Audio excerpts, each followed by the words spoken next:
that defends the crime. Nageshwar Rao is not a criminal. He is a savior.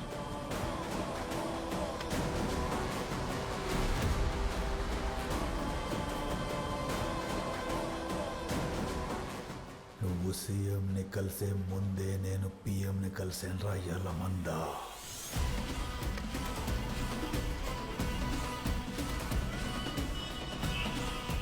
ఆ రోజే చెప్పాను, factory శంకుస్థాపన జరిగిన రోజే నీ తల తీసుకెళ్ళిపోతానని. ఆ తల కోసమే ఇక్కడ దాకా తల దించుకొని వచ్చా. అవసరమైతే మొత్తం స్టూవర్ట్ పురాన్ని తగలెట్టేస్తాను. కాల్చి పడేయండి నా కొడుకుని.